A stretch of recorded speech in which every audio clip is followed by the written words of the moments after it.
Mungkin inilah definisi dari akan kubawa cintaku sampai mati meski dunia tak merestui. Karena bagaimanapun cinta nggak mungkin berhenti begitu saja, meski berjuta macam rintangan terus menghalangi. Tetap semangat buat kamu yang lagi berjuang. Selamat nonton dan selamat beristirahat. Pria ini namanya adalah Makoto. Ia merupakan seorang anak yatim piatu yang kini bekerja sebagai montir. Sejak kecil Makoto ini hobi banget bertingkah konyol dan ngejahilin sahabatnya yang bernama Kida. Meski Kida jauh lebih kalem, tetapi hal itu nggak pernah menjadi kendala di dalam persahabatan mereka. Yang ada mereka justru semakin lengket, seperti lem perangko yang saling melengkapi satu sama lain. Seolah-olah di mana ada Kida, di situ pasti ada Makoto. Bahkan Kida ini bernasib sama dengan Makoto. Selain seorang yatim piatu, Kida pun juga bekerja sebagai montir di bengkel yang sama dengan Makoto. Rupanya sewaktu SMP, Makoto dan Kida memiliki sahabat baru yang merupakan seorang murid pindahan yang namanya adalah Yochi. Sejak mengalami perundungan di sekolah lamanya, Yochi tumbuh menjadi anak yang gak percaya diri. Namun berkat kehadiran Makoto dan Kida yang selalu ada di sisinya, Yochi pun perlahan-lahan tumbuh menjadi anak yang ceria. Sehingga Yochi gak perlu lagi merasa sendirian. Mengingat mereka bertiga sama-sama sudah tidak memiliki orang tua, mereka pun hanya bisa mengandalkan satu sama lain untuk menjadi tempat bersandar. Suatu ketika, Yochi pernah mengatakan kalau dia sangat takut jika dirinya dilupakan dan dianggap gak pernah ada dalam kehidupan ini. Lalu, di saat mereka lulus SMA dan beranjak menginjak usia 20 tahun, hidup mereka mendadak berubah drastis. Di mana Yochi gak pernah lagi menjadi bagian dari kisah perjalanan hidup Makoto dan juga Kida. Yochi telah menghilang. Suatu pagi saat Makoto sedang lesu bekerja, datanglah seorang model kelas atas yang bernama Lisa. Tanpa basa-basi, Lisa menyuruh Makoto dan Kido untuk ngebederin kerusakan di bagian depan mobilnya. Karena gak ingin ketahuan papanya, Lisa rela membayar 3 juta yen agar mobilnya lekas kembali seperti sedia kala. Dan sewaktu diminta menunjukkan STNK dan KTP-nya, Lisa bersikeras gak mau melakukannya. Ia malah menaikkan harga bayarannya.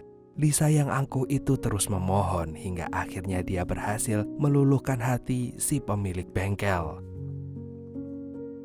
Melihat itu, Kida pun protes ke bosnya. Ia gak menyangka bosnya itu akan tergiur juga dengan yang namanya duit. Sementara itu, Makoto menanyakan kronologi di balik kerusakan mobil Lisa. Lisa pun cerita bahwa 2 bulan yang lalu dia gak sengaja ngenabrak seekor anjing, di mana nyawa anjing itu seperti sudah gak tertolong lagi. Ia pun sengaja gak buru-buru memperbaiki mobilnya karena takut si pemilik anjing itu akan mencari dirinya. Di sela-sela obrolan itu, Kida pun datang membawa berkas pembayaran.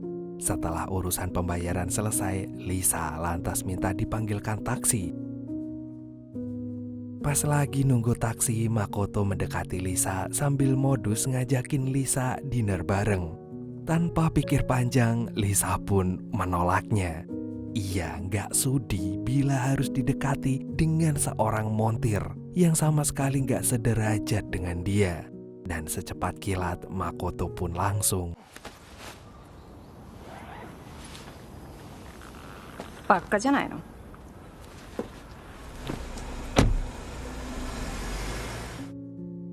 Ternyata meski ditolak, Makoto gak akan pernah mundur. Bagi Makoto, dunia mereka itu tidaklah berbeda, tetapi terpisahkan. Dan dengan yakin Makoto pun resign dari kerjaannya. Ia kemudian menghilang tanpa kabar. 2 tahun setelahnya, Kida mau gak mau harus berhenti dari kerjaannya karena bengkelnya akan digusur untuk perluasan jalan baru. Dan bosnya itu udah gak sanggup lagi jika harus menyewa tempat lain dan menggaji Kida. Ia lalu menyarankan Kida untuk bekerja bersama sahabatnya yang bernama Kawabata, di mana Kawabata ini menjalani bisnis sebagai agen impor ilegal. Bosnya juga bilang kalau Kawabata dapat menemukan Makoto dengan sangat mudahnya. Besoknya Kida pun menemui Kawabata. Walaupun anak buahnya sempat menodongnya dengan pistol, tetapi omongan bosnya kemarin itu terbukti benar. Kawabata berhasil menemukan di mana keberadaan Makoto sekarang. Dan sebagai bayaran atas informasi tersebut, Kida harus bekerja sebagai negosiator, yaitu seseorang yang akan menjadi penengah di antara dua belah pihak yang melakukan negosiasi. Kawabata pun mengajak Kida bergabung di bisnis gelapnya itu karena dia percaya Kida adalah orang yang jujur. Dan Kawabata sangat membutuhkan orang seperti itu, mengingat 99% orang yang membuat dunia ini berputar adalah seorang pembohong. Kida lalu mengunjungi kos-kosan Makoto yang baru. Tanpa banyak basa-basi, Makoto cerita kalau selama ini dia mati-matian bekerja demi mengumpulkan uang hingga 45 juta yen demi membeli sebuah perusahaan wine yang dijual oleh seorang kakek yang sedang sekarat. Makoto melakukan semua itu karena itulah satu-satunya cara agar Makoto bisa memantaskan diri sebagai pasangan yang layak untuk Lisa. Makoto lalu meminta Kida untuk membantu dirinya supaya bisa jadian dengan Lisa dan segera melaksanakan rencana lamarannya kepada Lisa. Selama ini, Makoto mengira bahwa Kida merasa kesepian lantaran kehilangan dirinya selama 2 tahun. Namun dugaannya salah. Kida tidak merasa kesepian, tetapi lebih merasa hampa. Keesokan harinya, Kida bernegosiasi dengan seorang yang namanya mirip seperti Makoto agar bersedia menjualkan identitasnya kepada Kida, di mana pria itu akan mendapatkan imbalan yang besar di setiap bulannya.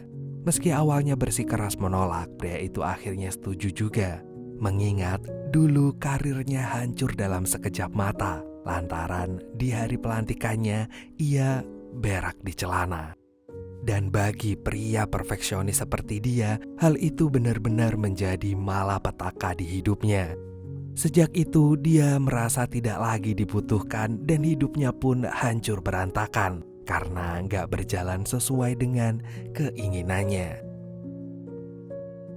Kida kemudian memberikan identitas pria yang berpendidikan tinggi itu pada Makoto.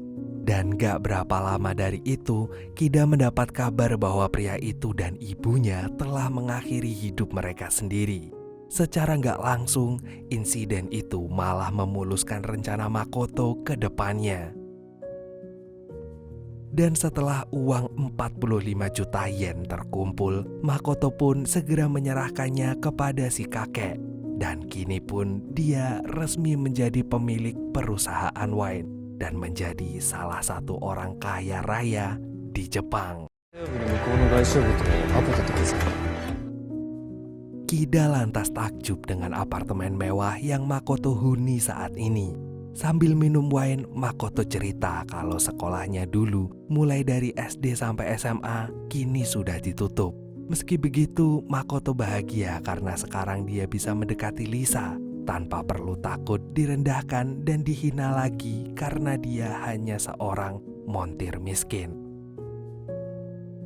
Ketika menghadiri acara yang diadakan oleh ayahnya Lisa yang akan melaju dalam pemilu, Makoto pun segera memanfaatkan momen itu untuk mendekati Lisa. Sayangnya di momen itu juga Makoto tahu Lisa sudah ada yang punya. Kida yang mengetahui itu segera mengancam pacar Lisa agar detik itu juga mengakhiri hubungannya dengan Lisa jika sampai menolak. Dan setelah kejadian itu, Makoto akhirnya berhasil menjadi pacarnya Lisa. Sebulan kemudian, Makoto memohon pada Kida agar membantunya dalam merencanakan lamaran untuk Lisa pada malam Natal nanti. Tentu saja Kida menolaknya. Namun melihat Makoto bersikeras melakukannya, Kida pun dengan berat hati bersedia membantu Makoto. Keesokan harinya, Kawabata memuji pekerjaan Kida yang dianggap pandai dalam melakukan negosiasi. Dan sebenarnya alasan Kida bekerja sangat tekun bukan karena ingin hidup dalam kemewahan. Kida hanya ingin makan pasta di restoran keluarga. Mendengar itu, Kawabata pun menyarankan Kida agar melakukan apapun yang dia inginkan, hanya semata-mata untuk dirinya sendiri, bukan demi orang lain. Dan omongan Kawabata itu sukses membuatnya flashback pada saat Kida akhirnya berani menyatakan perasaannya pada Yochi. Sayangnya perasaan Kida saat itu bertepuk sebelah tangan. Bukan karena Yochi tak memiliki perasaan pada Kida, tetapi karena Yochi sudah berjanji dengan dirinya sendiri.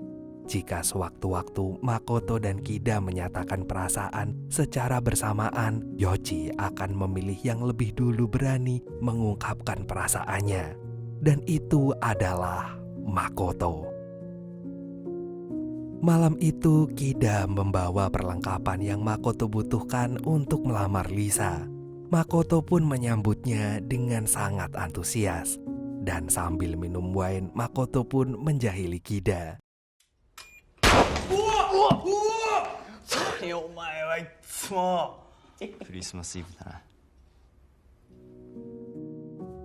Dan malam Natal pun tiba. Makoto menelpon Kida yang kini tengah mengenakan kostum Santa Claus.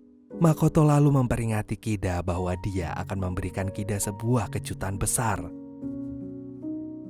Kida kemudian pergi ke suatu acara penyambutan hari Natal yang dipenuhi dengan penggemar Lisa. Dengan cepat Kida mengambil paksa posisi sebagai operator. Ia pun mulai bergerak membajak acara itu.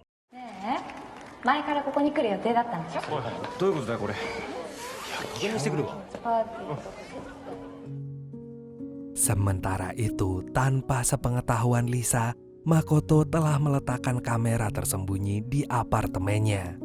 Makoto lalu memulai rencana lamarannya.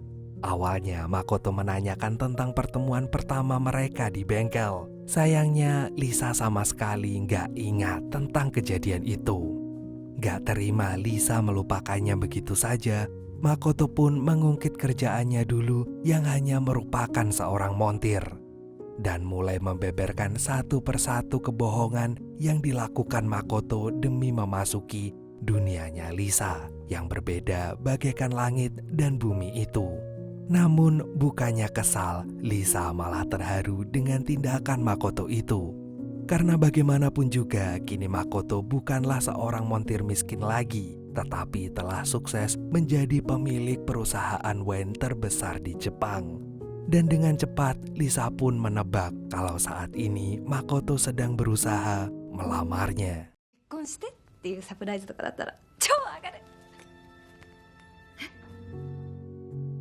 Namun dengan tegas Makoto mengatakan jika cincin itu bukanlah untuk Lisa. Karena yang sebenarnya ingin Makoto berikan kepada Lisa adalah pecahan dari lampu depan mobil Lisa. Makoto kemudian menunjukkan sebuah foto, di mana foto itu mengabadikan dirinya, Kida, dan anjing yang Lisa tabrak waktu itu. Rupanya anjing yang Lisa maksud itu adalah pacarnya Makoto, yaitu Yochi. Iya, rupanya dari awal Makoto sudah merencanakan pembalasan dendam ini supaya Lisa nggak bisa lagi lari dari kesalahannya. Makoto sengaja mengungkapkannya di depan orang banyak dan Kida pun menyetujui semua rencana Makoto. Makoto memberitahu Kida bahwa ia akan melamar Yochi di malam Natal nanti. Makoto berharap lamarannya nanti menjadi momen yang tak terlupakan untuk Yochi. Rencananya, Makoto akan memberikan cincin di bawah kembang api musim dingin. Makoto lalu meminta Kida untuk mengambil alih sebagai orang yang akan menyalakan kembang apinya. Dan malam pun tiba. Selagi Yoichi sedang berjalan pulang ke rumah, Makoto dan Kida pun sibuk menyiapkan kembang api di dekat pinggiran lampu merah yang akan dilewati Yoichi. Saat itu Makoto gugup setengah mati. Namun melihat Yoichi tak kunjung datang, Makoto pun langsung menyusul kekasihnya itu. Sementara yang terjadi pada Yoichi saat itu. Dan betapa hancurnya Makoto saat mendapati Yoichi telah terbujur kaku di tengah jalan. Berhari-hari Makoto menunggu kabar si pelaku tabrak lari itu terungkap. Namun kian hari Makoto malah mendapatkan kenyataan yang pahit. Polisi sama sekali tidak berpihak padanya. Mereka tutup mata. Dan gak ada satu media pun yang menayangkan tentang kejadian itu. Ternyata kekuasaan ayah Lisa telah membungkam semuanya. Demi melindungi reputasi dirinya dan agar putrinya itu gak membusuk di dalam penjara, ayah Lisa itu rela melakukan apa saja, termasuk menggusur bengkel dan menutup sekolah mereka. Seolah-olah gak boleh ada jejak satu pun tersisa. Padahal Yoichi gak mau dirinya dilupakan. Setelah ribuan kali menyangkal, Lisa akhirnya mengakui kesalahannya itu. Dan tanpa perasaan bersalah sedikit pun Lisa malah menyalahkan Yoichi. Ia nggak ingin kehidupannya berantakan hanya karena seorang wanita yang ingin cari mati sendiri, katanya. Namun mendengar itu, amarah Makoto pun langsung meledak. Ia kemudian segera memegang erat bahu Lisa dan saat tubuh Lisa terjatuh, Lisa nggak sengaja melihat bom yang sudah terpasang di bawah kursinya. Di sisi lain, Kida seketika kaget. Ia lalu bergegas menuju apartemen Makoto. Kida nggak mau jika harus kehilangan sahabatnya lagi untuk kedua kalinya. Sementara itu, setelah Makoto berhasil memborgol Lisa, Makoto pun kini hanya tertuju pada bayangan Yoichi yang seolah sedang menantikannya. Entah Yoichi akan senang atau tidak, Makoto harus membawa cincin lamarannya itu kepada Yoichi. Dan tiba-tiba...